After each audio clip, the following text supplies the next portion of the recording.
तो जब तक लीवर का सेल्स 70% से ज़्यादा डैमेज नहीं होता है, लीवर खराब होने की कोई भी लक्षण पेशेंट में नहीं दिखते हैं। लीवर की बीमारियां इवन न्यूबॉर्न्स में हो सकती है, मिडल एज ग्रुप में हो सकती है, यंगस्टर्स में हो सकती है और सीनियर एज ग्रुप में हो सकती है। Non alcoholic fatty liver disease हमारी रोज़मर्रा की जो सीडेंट्री लाइफस्टाइल है, गलत खाने की टेक्निक्स है, लैक ऑफ एक्सरसाइज है, बैठा हुआ काम है, ओबेसिटी, डायबिटीज़, कोलेस्ट्रॉल, ये सब की वजह से लीवर में फ़ैट जमा हो जाता है और over the period of time liver का फंक्शन ख़राब हो जाता है, जिसको हम non alcoholic fatty liver disease बोलते हैं।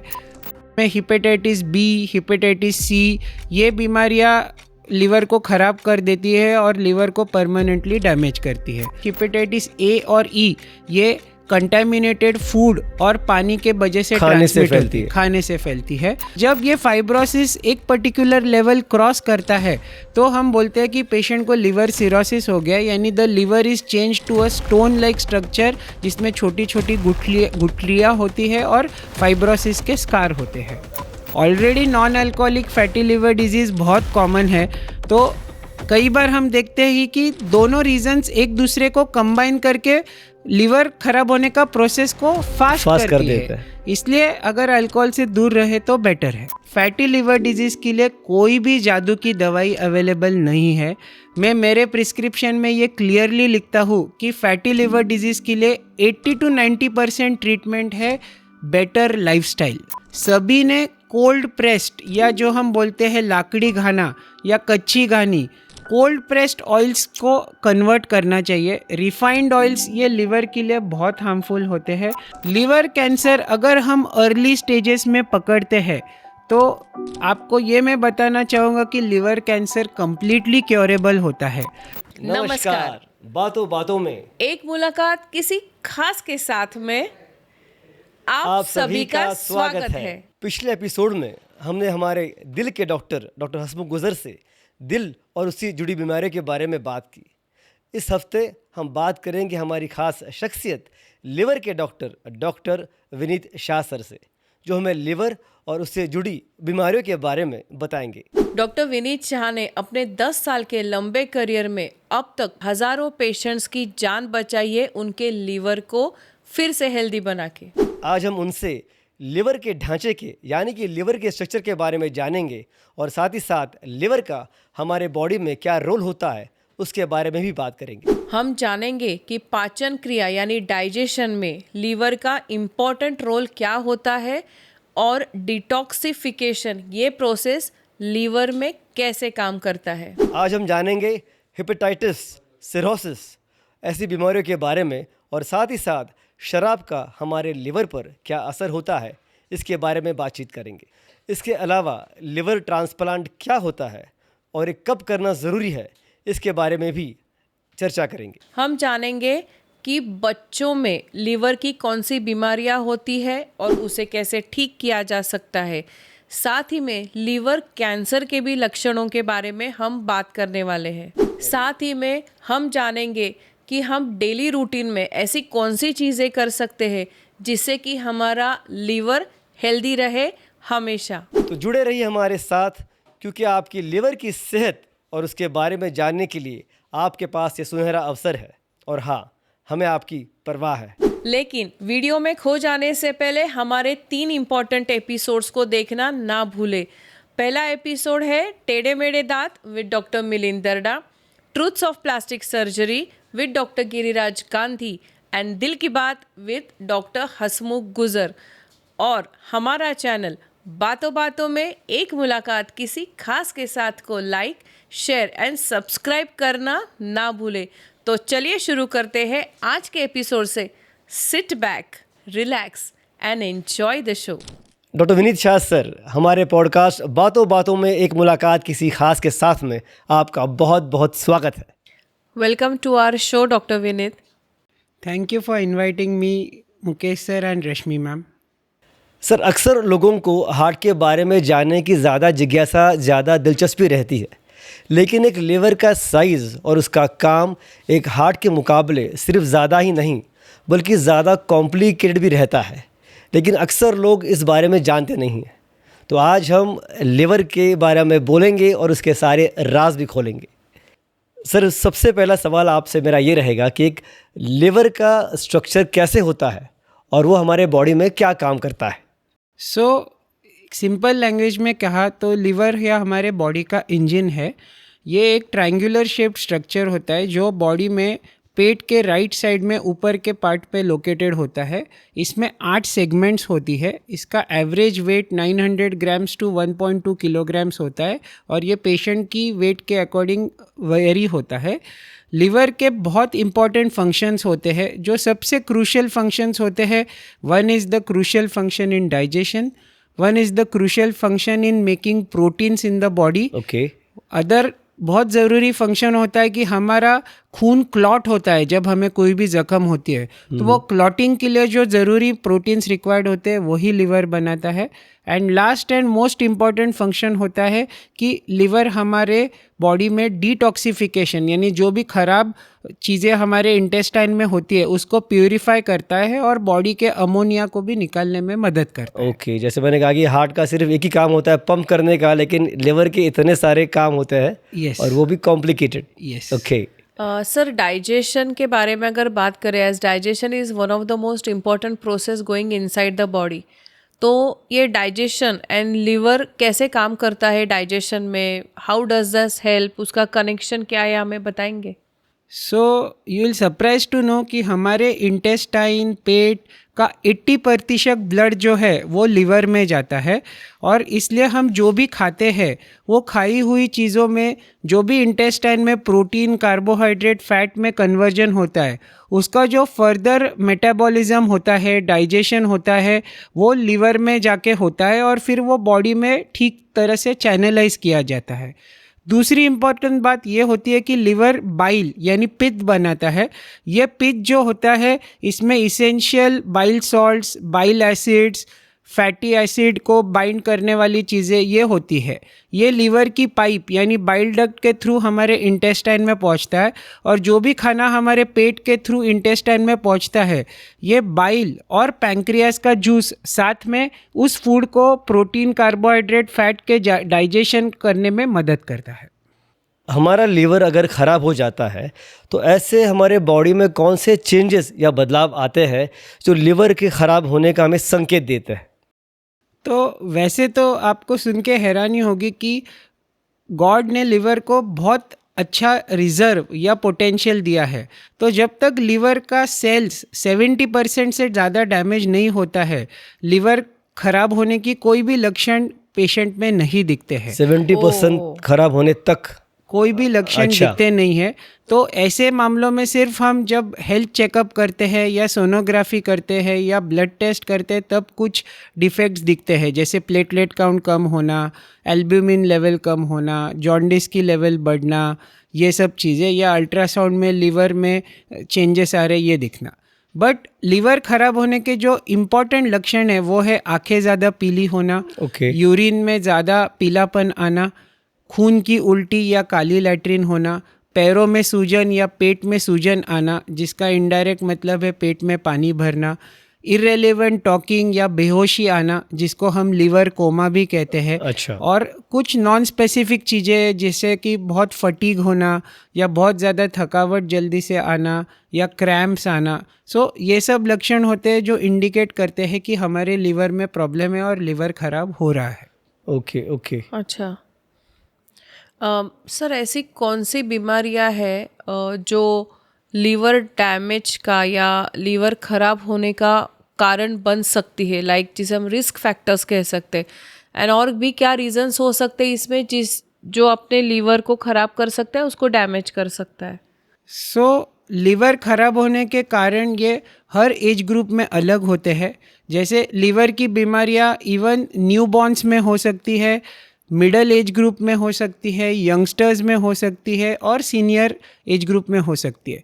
बट आम तौर पे जो कॉमन लिवर की बीमारियां जो हम देखते हैं, one of the most common बीमारी है अल्कोहल या शराब की वजह से लिवर खराब होना। दूसरा जो आजकल हम बहुत ही ज़्यादा पैमाने पे देख रहे हैं, non alcoholic fatty liver disease. हमारी रोज़मर्रा की जो सीडेंट्री लाइफस्टाइल है, गलत खाने की टेक्निक्स है, लैक ऑफ एक्सरसाइज है, बैठा हुआ काम है, ओबेसिटी, डायबिटीज़, कोलेस्ट्रॉल, ये सब की वजह से लिवर में फैट जमा हो जाता है और over the period of time liver का फंक्शन खराब हो जाता है, जिसको हम non alcoholic fatty liver disease बोलते हैं। तीसरी कॉमन सेट ऑफ बीमारियां है वायरल हिपेटाइटिस। उसमें हिपेटाइटिस बी, हिपेटाइटिस सी, ये बीमारियां लिवर को ख़राब कर देती है और लिवर को परमानेंटली डैमेज करती है। सो ये कॉमन लिवर डैमेज होने के कारण है। सो जैसे आपने बात की अभी वायरल हेपेटाइटिस, तो ये कौन से टाइप के होते हैं, ये फैलते कैसे हैं और ये बीमारी इतनी ख़तरनाक क्यों होती है?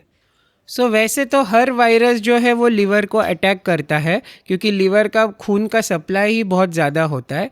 बट जो कॉमन लिवर को सिलेक्टिवली या पर्टिकुलरली अफेक्ट करती है, उसमें hepatitis A, hepatitis B, hepatitis C, hepatitis E, ये कॉमन होती है। उसमें से हिपेटाइटिस ए और ई ये कंटामिनेटेड फूड और पानी के वजह से ट्रांसमिट होती है, खाने से फैलती है।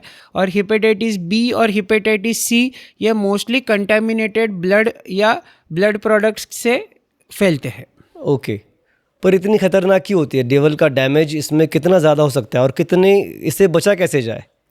सर हिपेटाइटिस बी और सी का प्रॉब्लम ये होता है कि वो लिवर में आने के बाद इनिशियली हो सकता है पेशेंट को कोई भी सिम्टम्स ना हो, पर ये दोनों वायरस की खासियत है ये कि कई साल तक ये लिवर में अपना घर बना के रखती है। अच्छा। धीरे धीरे लिवर को डैमेज करती है, लिवर के सेल्स को डैमेज करती है, लिवर में स्कारिंग आ जाता है और कई लोगों में लिवर में सिरोसिस आ जाता है। दूसरी जो मेजर बात हिपेटाइटिस बी और हिपेटाइटिस सी की बारे में है कि ये लिवर में कैंसर भी बना सकती है। तो इसलिए ये दोनों बीमारियां बहुत डेंजरस है और इससे बचना ज़रूरी है।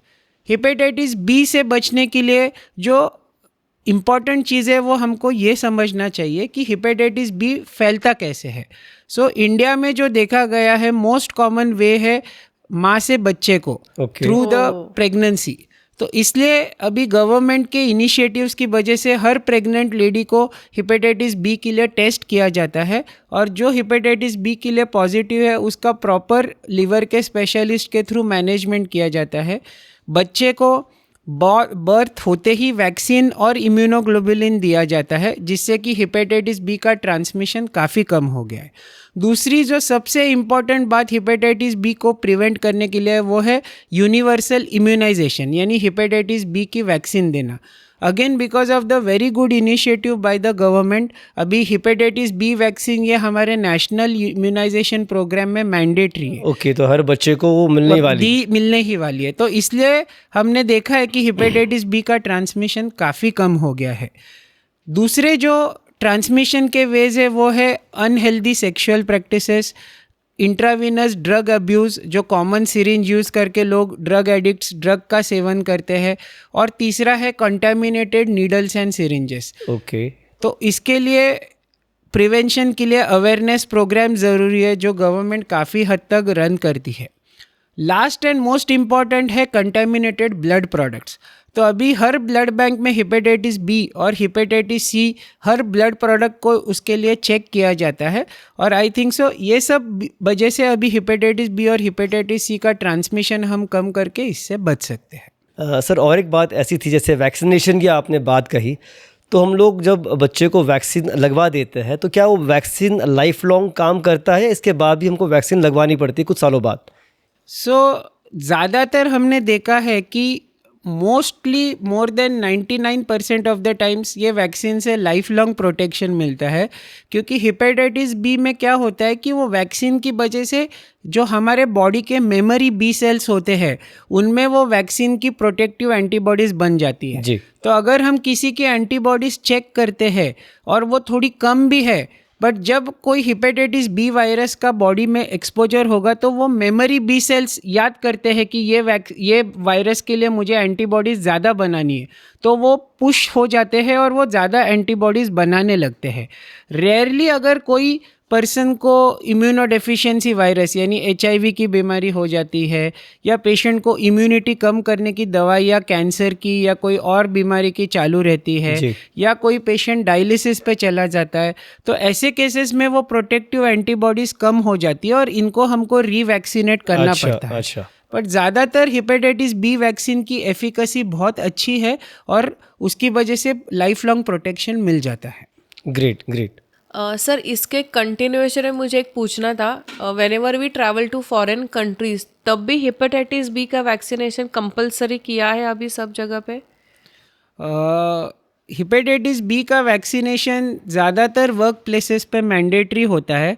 तो अगर आप फॉरेन कोई ऑक्यूपेशन ज्वाइन करने के लिए जा रहे हो तो डेफिनेटली हेपेटाइटिस बी का इम्यूनाइजेशन मैंडेटरी होता है और उसके इम्यूनाइजेशन के बारे में डेफिनेटली आपके पास से ये किया जाता है। But routine foreign travel for leisure purpose के लिए हेपेटाइटिस बी वैक्सीनेशन मैंडेटरी नहीं होता है, but for employment purpose definitely वो मैंडेटरी होता है। ओके सो सर ये जो हेपेटाइटिस बी जितना डेंजरस है या लोगों ने उसकी केयर करनी चाहिए, लीवर सिरोसिस के बारे में भी हम बहुत सुनते हैं कि किसी का पूरा लीवर डैमेज हो गया है या उसको लीवर सिरोसिस हो गया, इसकी वजह से किसी की बहुत ज़्यादा हेल्थ ख़राब हो गई हो, किसी की जान भी चली गई हो। तो आप लीवर सिरोसिस के बारे में हमें थोड़ा सा और डिटेल में बताएंगे प्लीज़। सो लीवर सिरोसिस का अगर मैं सिंपल वर्ड्स में एक्सप्लेन करूँ तो लीवर पत्थर जैसा हो जाता है। नॉर्मली जो हमारा लीवर होता है वो स्पॉन्ज जैसा होता है, बट अगर लीवर को बार बार कोई फैक्टर इंसल्ट करता है, अब ये इंसल्टिंग फैक्टर्स कौन से होते हैं, जैसे हमने डिस्कस किया अल्कोहल इंटेक, दूसरा hepatitis B hepatitis C virus, तीसरा non alcoholic fatty liver disease जिसमें फैट लीवर को इंसल्ट करता है। तो ओवर द पीरियड ऑफ कई साल ये इंसल्ट की बार बार साइकिल्स शुरू रहती है और ये साइकिल्स में क्या होता है, जो लीवर जो होता है वो डैमेज होता है, रिपेयर होता है, डैमेज होता है, रिपेयर होता है। बट एक पर्टिकुलर लेवल के बाद लीवर का रिपेयरिंग कैपेसिटी ख़त्म हो जाता है और जो लीवर के नॉर्मल सेल्स होते हैं they are replaced with scars. जैसे कोई जख्म हील होती है तो स्कार बनता है, वैसे ही लीवर में स्कार्स बनते हैं जिसको हम मेडिकल लैंग्वेज में फाइब्रोसिस बोलते हैं।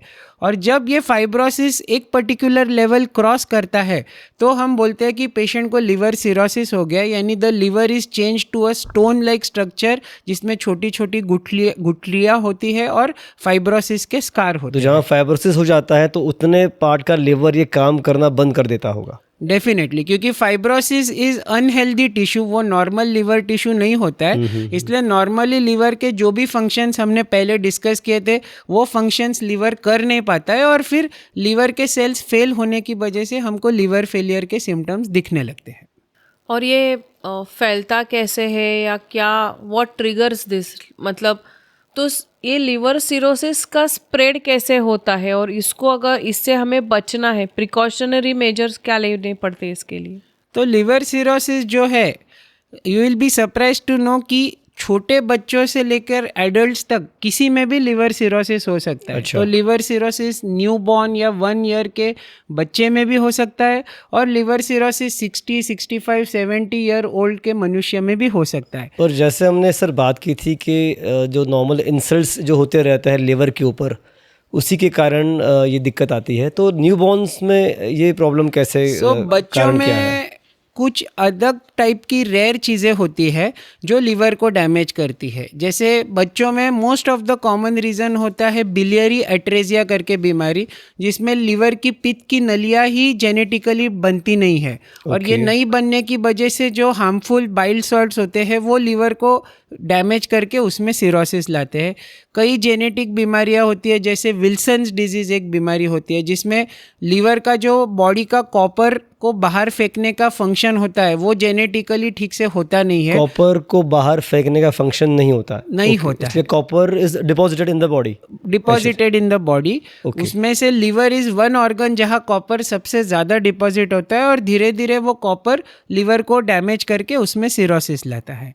एडल्ट्स में मैंने जैसे बताया शराब, non alcoholic fatty liver disease, hepatitis B, hepatitis C virus. Some rare बीमारियां होती है जैसे कि ऑटो इम्यून लिवर डिजीज़। ये एक बीमारी है जिसमें बॉडी की इम्यूनिटी ही लिवर को अटैक करती है और लिवर को अटैक करके उसमें सिरोसिस ला सकती है। कुछ रेयर लिवर की खून की नलियों की बीमारियां होती है, जैसे कि एक बीमारी जो कॉमन नहीं है, but commonly liver cirrhosis cause कर सकती है, उसको हम बोलते हैं बर्ड-चियारी सिंड्रोम। उसमें क्या होता है कि लिवर से हार्ट को जाने वाली खून की नलियाँ ब्लॉक हो जाती है because of some genetic reasons और अदर रीजंस, और ये ब्लॉकिंग के वजह से लिवर में सिरोसिस आ जाता है। तो ऐसे आप देख सकते हो कि छोटे बच्चों से लेकर एडल्ट्स तक लिवर में कई इंसल्टिंग चीज़ें हो सकती है जो लिवर को डैमेज करके करके over the period of years उसमें सिरोसिस ला सकती है। इससे हमने अभी बात की थी कॉजेस के बारे में, तो एक शराब एक one of the major factors है लिवर ख़राब होने के। हर मूवी में दिखाया जाता है, फिल्मों में दिखाया जाता है शराब मत पी, लिवर ख़राब हो जाएगा। तो ये लिवर ख़राब होने के लिए शराब का कितनी मात्रा में पीना या थोड़ी पीना, ज़्यादा पीना, इसका असर कितना होता है लिवर के ऊपर? शराब ये डेफिनेटली लिवर के लिए हानिकारक होती है। डेफिनेटली लिवर को अगर हम कंसिस्टेंटली शराब पीते हैं, जैसे कुछ स्टडीज़ कहते हैं कि 5 साल के ऊपर there are particular number of drinks जो एक हफ्ते में, वो फिगर जो है वो मेल यानी मेल पॉपुलेशन के लिए अलग है, फीमेल पॉपुलेशन के लिए अलग है। तो particular number of drinks per week से ज़्यादा हम पीते हैं, तो over the period of 5 years से ज़्यादा अगर कंसिस्टेंटली कोई ये करता है तो लिवर को डैमेज हो सकता है। तो इसलिए डेफिनेटली आजकल के जनरेशन के लिए मेरा ये एडवाइस होगा कि जितना हो सके अल्कोहल इंटेक टोटली अवॉइड करो, और अगर नहीं कर सकते तो मॉडरेशन या maybe 1 drink in a week और 1 to 2 drinks in a month, ये परमिसेबल लिमिट है। बट जितना हो सकता है उसको अवॉइड करना ही लिवर के लिए हेल्दी है। एग्जैक्टली उसको टेस्ट नहीं करना है कि मैं इतना पी रहा हूँ तो नहीं होगा। हाँ, अपनी कैपेसिटी को टेस्ट मत करो, because already non alcoholic fatty liver disease बहुत कॉमन है। तो कई बार हम देखते हैं कि दोनों रीजंस एक दूसरे को कंबाइन करके लिवर खराब होने का प्रोसेस को फास्ट कर देते हैं। इसलिए अगर अल्कोहल से दूर रहे तो बेटर है। लेकिन सर लोग कहते हैं कि रेड वाइन पियो तो वो हेल्दी होती है, उससे कोई डैमेज नहीं होता, तो ऐसे मैं कैसे ये मतलब? बात को नहीं मानता हूँ। अल्कोहल कोई भी फॉर्म में लिवर के लिए हानिकारक होती है। हाँ, मेरा ये कहना है कि anything which is done moderation में या कम से कम अमाउंट में, इट इज़ ओके। सो जैसे मैंने कहा, may be 1 drink in 10 days और 1 drink in a month of red wine is okay. But कई बार क्या होता है कि ये मॉडरेशन की लेवल को हम बहुत इजीली क्रॉस करते हैं because of peer pressure, because of parties, because of our responsibilities at our job, कि नहीं मुझे मेरे बॉस ने को अकम्पनी करना है तो ड्रिंक तो लेना ही पड़ेगा। तो इसमें हम वो लेवल क्रॉस कर देते हैं और फिर वो लेवल कभी एडिक्शन में बदल जाती है और कब लिवर को ख़राब करते हैं ये हम पता नहीं कर पाते। इसलिए बेटर है बचे रहो, दूर रहा तो ज़्यादा बेटर। सर लिवर ट्रांसप्लांट के बारे में आजकल हम बहुत सुनते हैं, मतलब किसी हमारे क्लोज रिलेशन में भी ये हुआ है। एक क्वेश्चन था ऐसे ही, लिवर ट्रांसप्लांट मतलब वो करते क्या एग्जैक्टली? पूरा लिवर ट्रांसप्लांट होता है या पार्शियल होता है? किन लोगों में ये इंडिकेटेड होता है कि लिवर ट्रांसप्लांट करना चाहिए? और उसके बाद क्या वो पेशेंट की लाइफ वैसे ही नॉर्मल होती है? मतलब कैसे होता है ये सब? लिवर ट्रांसप्लांट ये एक डेफिनेटिव क्योर है लिवर सिरोसिस के लिए, और लिवर सिरोसिस से ग्रस्त पेशेंट को बहुत अच्छी लाइफ की क्वालिटी देने के लिए और उनकी लाइफ को बहुत अच्छी तरह से बढ़ाने के लिए सबसे प्रूवन और अच्छा मेथड है। लिवर ट्रांसप्लांट 2 टाइप्स का होता है। एक ट्रांसप्लांट जिसमें हमको पेशेंट का पूरा लिवर निकाल के उसको पूरा लिवर दिया जाता है, उसको हम कैडेवरिक लिवर ट्रांसप्लांट बोलते हैं। कैडेवरिक लिवर ट्रांसप्लांट का मतलब हम पेशेंट को गवर्नमेंट की कैडेवरिक ऑर्गन्स की लिस्ट यानी ब्रेन डेड डोनर्स की ऑर्गन्स की लिस्ट में according to the blood group register करते हैं। और कई बार जब भी हॉस्पिटल में कोई ब्रेन डेड डोनर आता है जिसकी फैमिली को हमारे मेडिकल सोशल वर्कर्स काउंसिल करते हैं और फैमिली अपनी इच्छा से हमारे उसके पेशेंट के ऑर्गन्स को डोनेट करना चाहती है, तब उस ऑर्गन को हम बेसिक टेस्टिंग करके बॉडी से निकालते हैं और ज़रूरतमंद पेशेंट में उसको ट्रांसप्लांट करते हैं। तो इसको कैडेवरिक ट्रांसप्लांट बोलते हैं।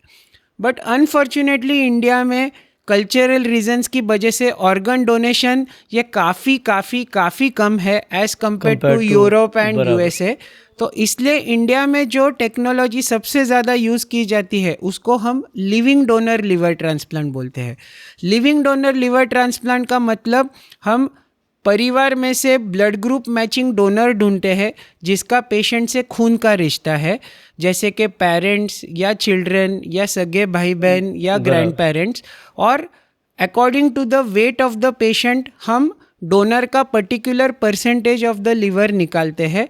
इतना परसेंटेज ऑफ द लिवर हम डोनर में रखते हैं जो रीग्रो हो जाता है और डोनर ने जितना लिवर दिया है उतना डोनर में आ जाता है। और जो परसेंटेज ऑफ लिवर हम निकालते हैं वो हम पेशेंट में फिट करते हैं। पेशेंट का ख़राब लिवर पूरी तरह से निकाल देते हैं और वो लिवर भी पेशेंट में ग्रो हो जाता है। और अभी लिवर फेलियर की वजह से पेशेंट जो भी प्रॉब्लम्स फेस कर रहा है वो दूर हो जाते हैं। इस प्रोसेस को लिविंग डोनर लिवर ट्रांसप्लांट बोलते हैं। ये प्रोसेस इसलिए की जाती है because liver is the only organ जिसको भगवान ने रीजनरेशन या रीग्रोथ की कैपेसिटी capacity दी है। तो वो कैपेसिटी सिरोसिस के पेशेंट में ख़त्म हो गई है, इसलिए उस कैपेसिटी का यूज़ हम हेल्दी डोनर जिसका परिवार में खून का रिश्ता है पेशेंट से, वो कैपेसिटी हम उस डोनर की यूज़ करके ये प्रोसेस करते हैं। सर, ये ट्रांसप्लांट जब हम करते हैं तो डोनर में हम लोग क्या पॉइंट्स देखते हैं कि ये एलिजिबल है for donating other than family, जो रिश्ता आपने बताया? एक जो मोस्ट इम्पॉर्टेंट पॉइंट होता है वो होता है कि एज ग्रुप 18 के ऊपर चाहिए। इंडिया में लीगली 18 के नीचे हम लिविंग डोनर के लिए, ऑर्गन के लिए डोनर को नहीं चुन सकते, एलिजिबल नहीं होते वो लोग, नहीं होते हैं। दूसरा होता है अपर लिमिट। जनरली जो अपर लिमिट होती है वो वेरिएबल होती है according to the different transplant programs. जो हम यूज़ करते हैं अपर लिमिट वो होती है 45 to 50 ईयर्स ऑफ एज और medically fit donor. Medically fit donor का मतलब हम जो डोनर डायबिटीज़ है और डायबिटीज़ की ट्रीटमेंट ले रहा है ऐसे डोनर को हम नहीं लेते हैं। जिस डोनर में हेपेटाइटिस बी या हेपेटाइटिस सी वायरस है वैसे डोनर को हम नहीं लेते हैं। जिस डोनर में कोई भी एक्टिव कैंसर का हिस्ट्री है ऐसे डोनर को हम नहीं लेते हैं। और जो डोनर में बहुत ज़्यादा एडिक्शन का हिस्ट्री है स्पेशली ऑफ अल्कोहल, अच्छा। हम ऐसे डोनर को नहीं कंसिडर करते हैं। बाकी अगर डोनर में थोड़ा बहुत ब्लड प्रेशर या एस्थमा या थायराइड का बीमारी है तो हम ऐसे डोनर को रिक्वायर्ड स्पेशलिस्ट का फिटनेस लेके हम कंसिडर कर सकते हैं। Another very important point to be considered in donor is the psychiatric fitness. अगर अच्छा। डोनर में कोई भी मेजर साइकेट्रिक बीमारी है या डोनर में कोई भी मेंटल रिटार्डेशन है तो हम ऐसे डोनर को कंसिडर नहीं करते। उसका तो क्या असर होता होगा, यानी मैं बात को समझा नहीं।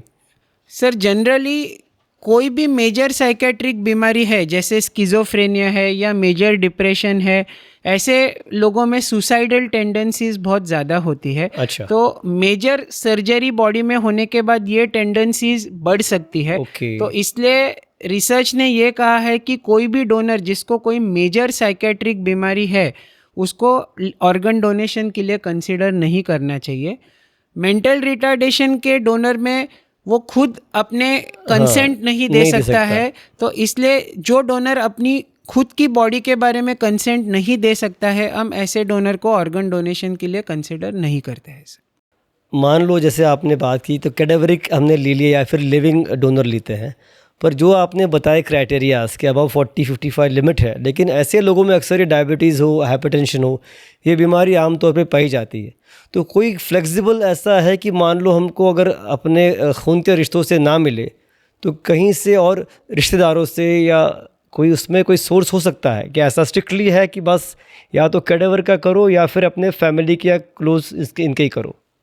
तो सर इंडिया में लॉ बहुत स्ट्रिक्ट है कि फैमिली रिलेशन वाले ही डोनेट कर सकते हैं। जो आप कह रहे हैं इस कंसेप्ट को अल्ट्रुइस्टिक डोनेशन कहते हैं, या अल्ट्रुइस्टिक डोनेशन का मतलब कि किसी पेशेंट के लिए अच्छी भावना है, ये अच्छी भावना से कोई डोनेट करना चाहता है और ज़रूरी नहीं है कि वो डोनर का पेशेंट से कोई रिलेशन हो। बराबर। तो डेफिनेटली कुछ कंट्रीज़ है जहाँ पे अल्ट्रुइस्टिक डोनेशन लीगली अलाउड है। सिंगापुर इज़ वन कंट्री जहाँ पे वो अलाउड है, बट इंडिया में जितना मेरा नॉलेज है अल्ट्रुइस्टिक डोनेशन लीगली अलाउड नहीं है, और डेफिनेटली हम महाराष्ट्र में अल्ट्रुइस्टिक डोनेशन अलाउ नहीं करते हैं। So we are very strict about the family relative only donating to the patient. Okay okay. और इसी से जुड़े और सवाल कि ट्रांसप्लांट करने के बाद लिवर की सेहत और पेशेंट की सेहत ये कितने सालों तक सही रह सकती है? तो सर, लिवर ट्रांसप्लांट इंडिया में मेनली 1997-1998 के बाद शुरू हुआ। मैं एक एग्जांपल देना चाहूँगा कि इंडिया में जो फर्स्ट ट्रांसप्लांट छोटे बच्चे का हुआ अपोलो हॉस्पिटल न्यू दिल्ली में, वो 1998 में हुआ, और आज वो बच्चा जो है वो डॉक्टर है और पीडियाट्रिक प्रैक्टिस कर रहा है। 25 साल से भी ज़्यादा अभी ये हो गया। तो इससे आप अंदाज़ा लगा सकते हो कि ये बहुत सक्सेसफुल प्रोसीजर है, और इसका एक ही पर्पज़ है कि पेशेंट को अच्छी क्वालिटी ऑफ लाइफ देना। तो अगर ट्रांसप्लांट के ऑपरेशन के बाद पेशेंट अपनी दवाइयाँ ठीक से लेता है, ब्लड टेस्ट टाइम पे करता है, अपनी लाइफस्टाइल हेल्दी रखता है, कोई एडिक्शंस नहीं करता है, खाने पीने का ध्यान भी रखना होगा, एडिक्शंस भी नहीं करनी होंगे, तो there is more than 85 to 90% chance कि वो अगले 10-15 साल से ज़्यादा बहुत अच्छी लाइफ जी सकता है। Our only motto in liver transplant is not only to make the person live longer, but we also want the person to live better. Sir, अभी लिवर ट्रांसप्लांट की बात की हमने, ऑर्गन डोनेशन की बात की। अभी इंडियन कल्चर में ये चीज़ें अभी भी थोड़ी सी टैबू है, तो I want you to give a good message to our audience about organ donation, because मैं सोचती हूँ कि अगर मैं मेरे कोई भी 3 ऑर्गन भी डोनेट करती हूँ तो मैं 3 लोगों की ज़िंदगी बचा सकती हूँ। इट कैन बी लिवर और किडनी और आईज़, हार्ट ट्रांसप्लांट भी बहुत कॉमन हो रहा है।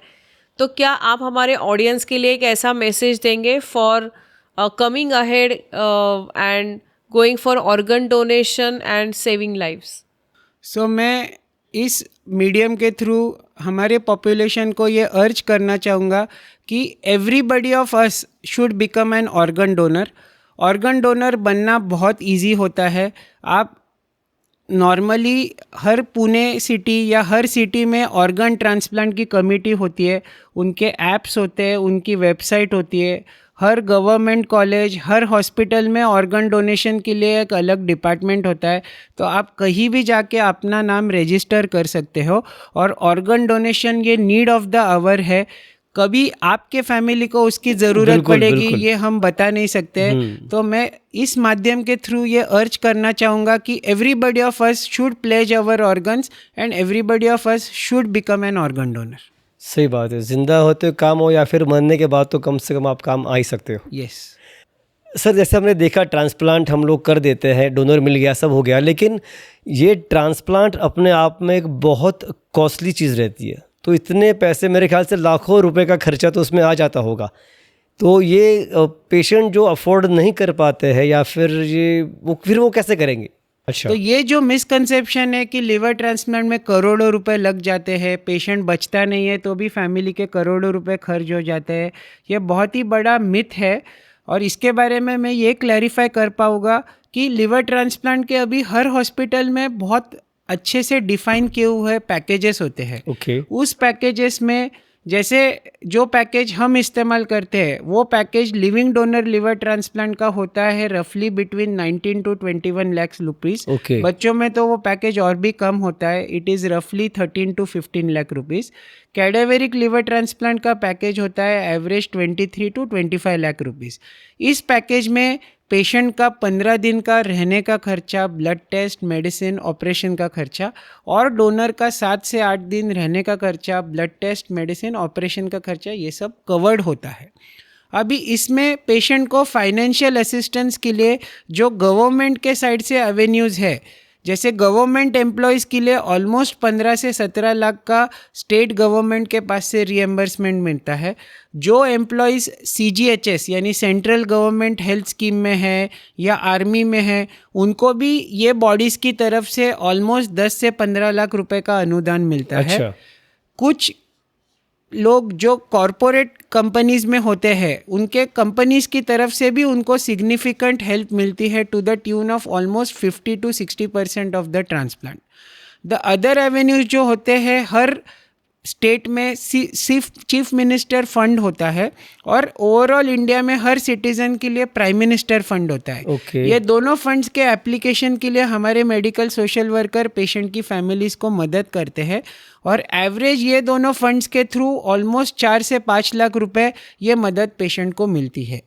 स्पेशली एक पॉइंट में हाईलाइट करना चाहूँगा बच्चों के लिए और वेरी यंग एडल्ट्स के लिए क्राउड फंडिंग करके एक कंसेप्ट है जिसमें कुछ प्लेटफॉर्म्स होते हैं। वो प्लेटफॉर्म्स पेशेंट की फैमिली की स्टोरीज सोशल मीडिया पे रन करती है और अनडिस्क्लोज डोनर के पास से सिग्निफिकेंट फंड्स पेशेंट की सर्जरी के लिए हॉस्पिटल जनरेट कर सकता है। तो अगर आप देखोगे, अभी cost has no longer remained a barrier for liver transplant. बहुत सारे फंडिंग के एवेन्यूज़ अवेलेबल है और एटलीस्ट हमारा कमिटमेंट ये होता है कि कोई भी डिजर्विंग पेशेंट को हम पैसे की बजट से ट्रांसप्लांट नहीं हो पाए ऐसे कभी होने नहीं देते हैं। हम हमारी जी जान लगाते हैं कि पेशेंट का फंडिंग बेस्ट पॉसिबल खड़ा करे और पेशेंट को ट्रांसप्लांट की सर्विसेज प्रोवाइड करे।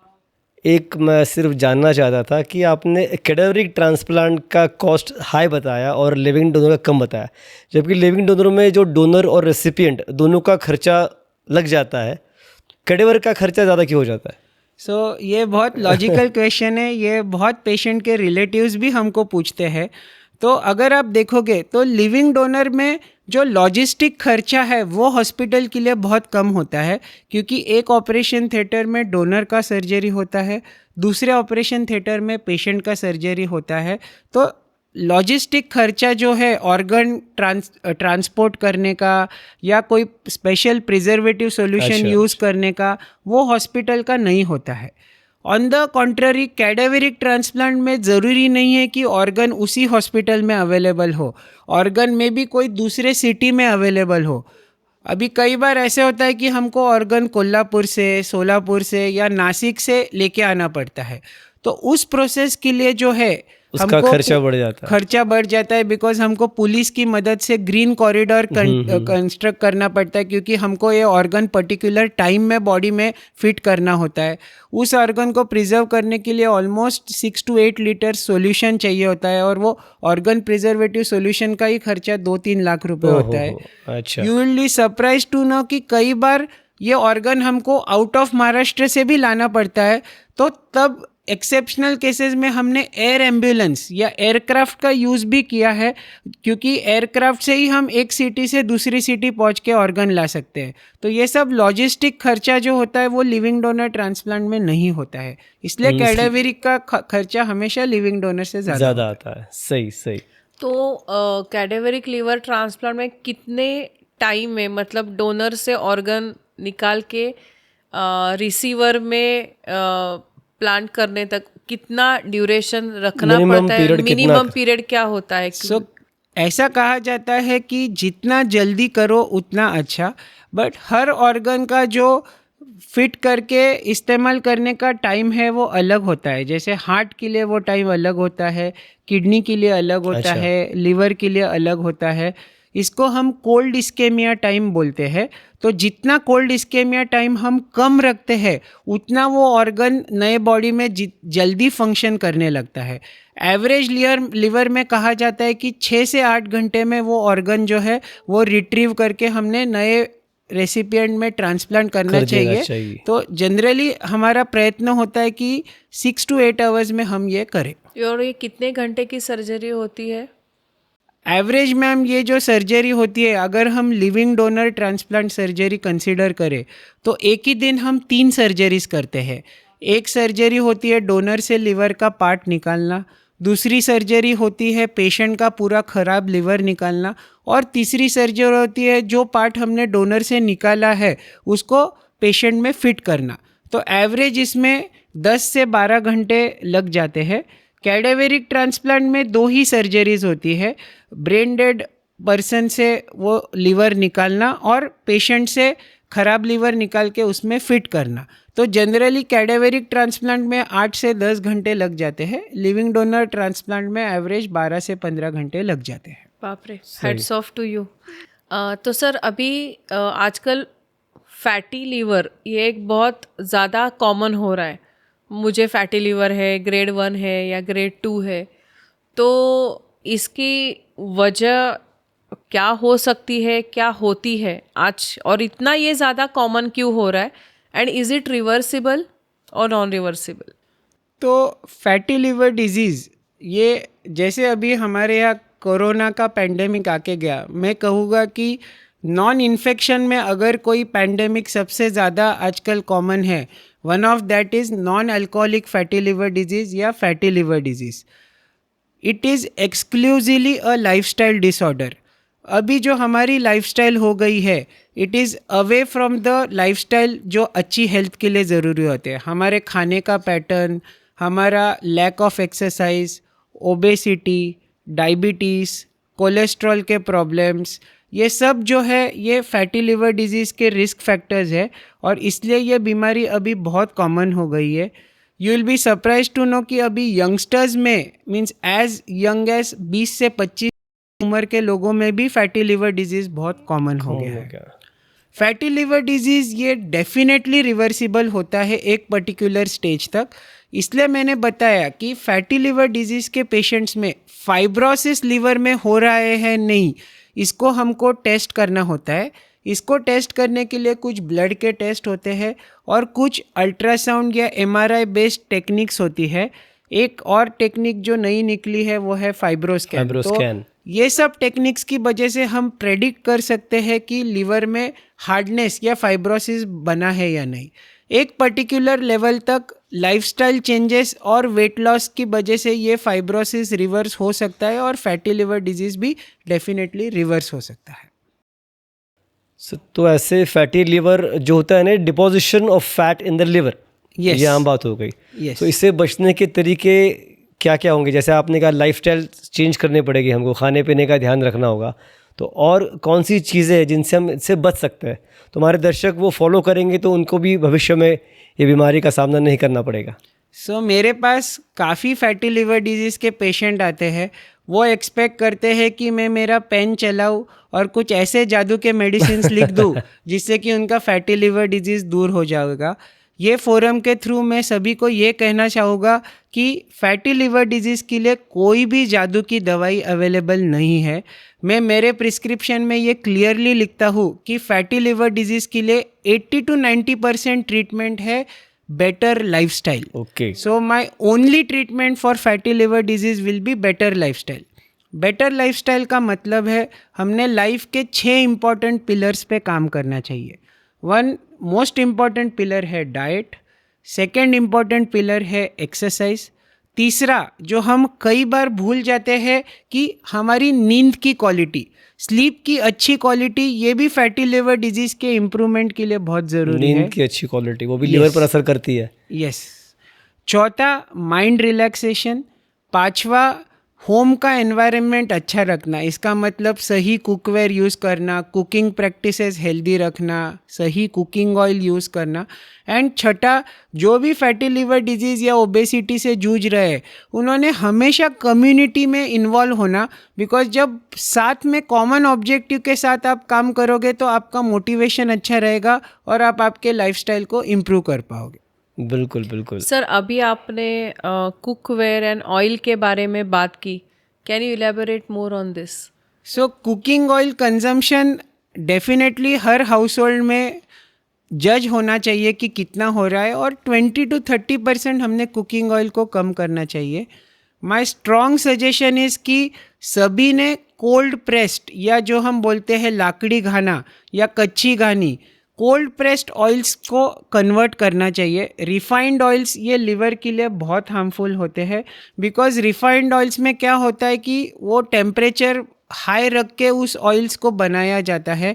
उसमें काफ़ी हार्मफुल केमिकल्स यूज़ किए जाते हैं. One of the important chemical जो मैं बताना चाहूँगा इज़ हेक्सेन्स.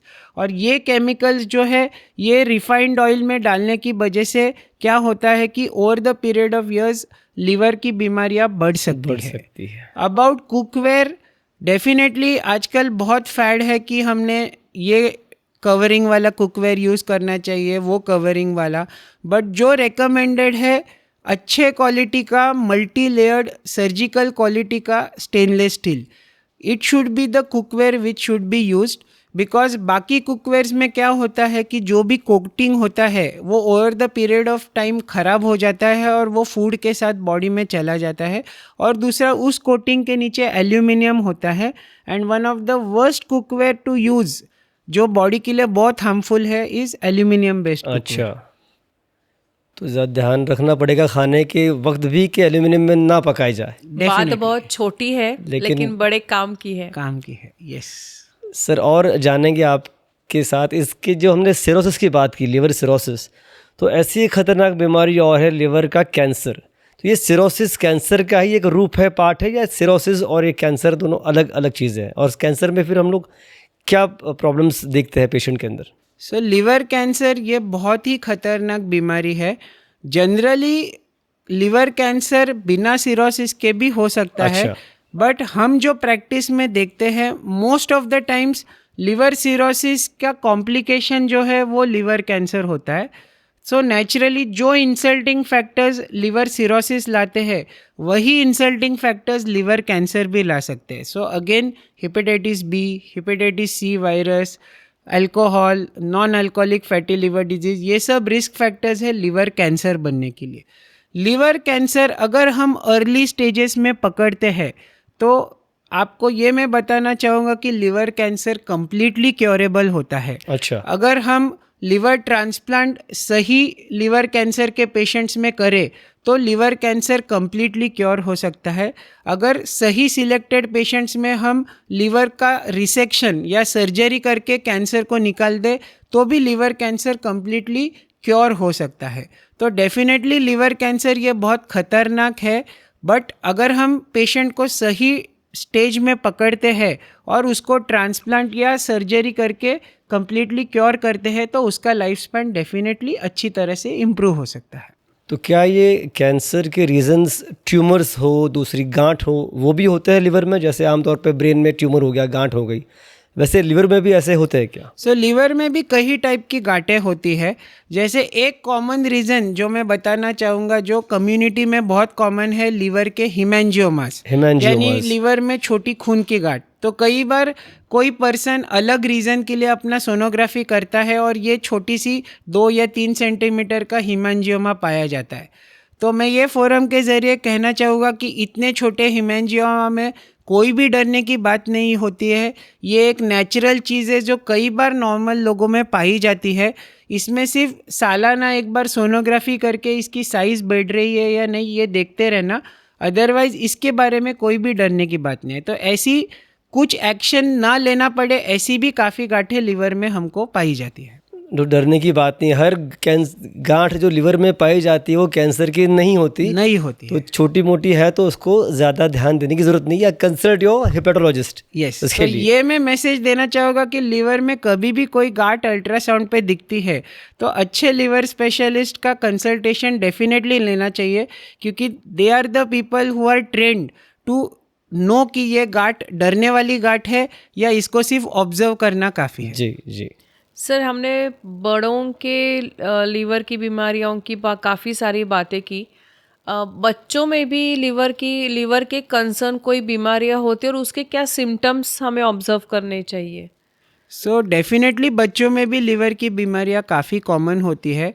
जैसे मैंने बताया बिलियरी एट्रेजिया, यानी लिवर की छोटी छोटी पित्त की नलियां नहीं बनती है और इसकी वजह से लिवर ख़राब हो जाता है. तो इसमें जो होता है, जो भी न्यूबॉर्न बच्चा होता है उसमें जॉन्डिस होना, बहुत ज़्यादा खुजली आना, पेल कलर की लैट्रिन होना, हाइट और वेट का गेन अच्छा नहीं होना, फीडिंग टॉलरेट नहीं होना, ये कॉमन निशानियाँ होती है. दूसरी कुछ जेनेटिक बीमारियाँ होती है जिसमें जो भी एंजाइम्स लिवर प्रोटीन कार्बोहाइड्रेट या फैट को चैनलाइज करने के लिए रिक्वायर्ड होते हैं वो डिफेक्ट्स जेनेटिकली होते हैं और उसकी वजह से भी लिवर में हार्मफुल केमिकल्स एक्यूमुलेट होकर लिवर खराब होता है। तो ऐसी रेयर बीमारियां बच्चों में होती है। हमने ऑलरेडी विल्सन्स डिजीज़ और ऑटोइम्यून लिवर डिजीज़ के बारे में भी बातें की। तो बच्चों में भी डेफिनेटली लिवर की बीमारियां काफ़ी कॉमन होती है और अच्छे लिवर स्पेशलिस्ट के पास जाके इन बीमारियों को आइडेंटिफाई करना और उसका सही इलाज करना ज़रूरी है। जी सर, कभी आखिरी सवाल कि अगर मेरे सेहत को हेल्दी रखना है, मेरे लिवर को अगर मुझे हेल्दी रखना है तो मुझे उसके लिए कौन से प्रिकॉशंस लाइफ लॉन्ग फॉलो करने हैं, और अगर मुझे लिवर की सेहत के बारे में जानना है तो मुझे हर साल या हर थोड़े दिनों में कौन से टेस्ट करवाने पड़ेंगे? सो ये बहुत अच्छा क्वेश्चन है मुकेश सर। डेफिनेटली हम हमेशा कंसर्न होता है हमारे हार्ट की हेल्थ के बारे में। बहुत सारे हेल्थ पैकेजेस होते हैं जिसमें हार्ट की हेल्थ पे बहुत इम्पोर्टेंस दिया जाता है, बट अभी ये नीड ऑफ द टाइम है कि लिवर हेल्थ को भी हर पर्सन बहुत ज़्यादा इम्पोर्टेंस दे। तो उसके लिए मेरा सजेशन ये है कि at least after the age of 40 हमेशा एक एनुअल चेकअप जिसमें बेसिक लिवर फंक्शन टेस्ट, एक पेट का अल्ट्रासाउंड करना चाहिए। स्पेशली जो हाई रिस्क ग्रुप में है, जिनमें फैटी लिवर डिजीज़ का रिस्क ज़्यादा है, जिसका मतलब जो ओबेस है या जो डायबिटीज़ में है या जिनको कोलेस्ट्रॉल का प्रॉब्लम है या जिसको family history of liver disease या लिवर कैंसर है या जिसको family history of hepatitis B है, ऐसे लोगों ने तो डेफिनेटली अपने लिवर हेल्थ के बारे में बहुत सीरियस होना चाहिए और एनुअल चेकअप में लिवर हेल्थ के बारे में डेफिनेटली इन्वेस्टिगेट करना चाहिए। साल में एक बार तो बनता है? डेफिनेटली बनता है। अभी लिवर डिजीज़ से बचने के लिए जैसे मैंने बताया, नंबर 1 हमको हेल्दी लाइफस्टाइल को हमारी रोज़मर्रा की ज़िंदगी में लाना ही चाहिए, जिसके बारे में मैंने आपको ऑलरेडी बताया। दूसरा, अल्कोहल से आइडियली दूर रहो, या कंज्यूम भी करना है तो एक्सट्रीम मॉडरेशन में कम से कम कंज्यूम करो। तीसरा, हेपेटाइटिस बी के बारे में, वैक्सीनेशन के बारे में हमेशा अलर्ट रहना चाहिए। चौथा, सेफ सेक्सुअल प्रैक्टिस करनी चाहिए। पांचवा, डेफिनेटली हार्मफुल ब्लड प्रोडक्ट्स के बारे में डेफिनेटली कभी भी आपके रिलेटिव को कोई ब्लड ट्रांसफ्यूजन मिल रहा है तो ये डेफिनेटली वेरीफाई करना चाहिए कि ब्लड प्रोडक्ट्स ठीक से चेक किए गए हैं नहीं। ये कुछ चीज़ें हैं। और खाने की बात जो हमेशा खाने की बातें, तो ये चीज़ों से डेफिनेटली हम लिवर के बारे में ज़्यादा हेल्दी रह सकते हैं। वन स्पेशल पॉइंट जो मैं ये फोरम के ज़रिए रेज करना चाहूँगा इज़, आजकल जो फैड निकला है, बहुत फैड निकला है एक्सेसिव हर्बल सप्लीमेंट्स का, कॉम्प्लीमेंट्री एंड आयुर्वेदिक मेडिसिन का। मैं ऐसे नहीं कह रहा हूँ कि आयुर्वेदिक मेडिसिन ख़राब है या वो बॉडी के लिए अच्छे नहीं है। डेफिनेटली आयुर्वेदिक मेडिसिन ये बॉडी के लिए बहुत अच्छे होते हैं, बट बिना प्रॉपर मेडिकल गाइडेंस के ज़्यादा हर्बल सप्लीमेंट्स को कंज्यूम करना, ज़्यादा आयुर्वेदिक मेडिसिन को कंज्यूम करना, अनवेरीफाइड टाउट्स के पास से हर्बल या आयुर्वेदिक सप्लीमेंट्स लेना जिस पे कोई इंग्रेडिएंट्स ठीक से बताए नहीं गए हैं, अनवेरीफाइड कंपनीज है, तो ये जो इंग्रेडिएंट्स है ये लिवर को डेफिनेटली नुकसान पहुंचाते हैं। हम बहुत सारे पेशेंट्स देखते हैं जो ये सप्लीमेंट्स की वजह से अपना लिवर ख़राब करके हमारे पास आते हैं। तो ये मैं मैसेज देना चाहूँगा कि ये सब्सटेंसेस का कंजम्पशन डेफिनेटली नहीं करना चाहिए और अच्छे मेडिकल प्रैक्टिशनर के पास से वेरीफाइड प्रोडक्ट्स ही लेके कंज्यूम करने चाहिए। ग्रेट सर, इतनी बढ़िया इन्फॉर्मेशन के बाद as a protocol of our channel एक मिथ्स एंड फैक्ट्स का राउंड तो बनता है, shall we? Definitely. So my first question is, only heavy drinkers get liver disease? Definitely it is a myth. Her person का body का genetic makeup अलग होता है। हर पर्सन के बॉडी के लिवर सेल्स का अल्कोहल टॉलरेट करने का कैपेसिटी अलग होता है। जिसको प्री एग्जिस्टिंग अलग रीज़न के वजह से लिवर का बीमारी है, वो इवन लाइट या स्मॉल क्वांटिटी ऑफ अल्कोहल भी उसके लिए हानिकारक होता है। So it is definitely a myth कि only heavy drinkers get liver disease. Even drinkers who have other risk factors for liver disease, even in small quantity, if they consume alcohol, can get liver disease. liver health is not at all affected by diet. It is definitely a myth. You are what you eat. So definitely liver health is significantly affected by diet, and a healthy diet is one of the most important part to keep good liver health. Liver problems occur only in older patients. It is definitely a myth. Liver disease is seen across all spectrum. It can be seen newborns maybe, it can be seen in younger age group also, it can be seen in middle age also, it can be seen in senior citizens also, it can be seen in males also, it can be seen in females also. तो liver disease ये हर type के person को affect कर सकता है. Liver damage is always reversible. Definitely myth है. Liver damage particular level तक reversible है.